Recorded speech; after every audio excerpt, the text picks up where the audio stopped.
How to add education on your profile account on Freelancer. Hello guys, in today's video I'm going to show you how to add education on your profile on Freelancer. It's actually very easy, so please keep watching.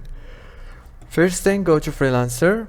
This is the home page. Now all what you have to do is go here, click on your name, click on profile, scroll down, you will find education, click on add, and now add the country, the college or the university, the degree, the start year and the end year. After you finish, click save and everything's gonna be done. If this video was helpful, please don't forget to like and subscribe, and thank you so much for watching this video until the very end. See you later in the next video.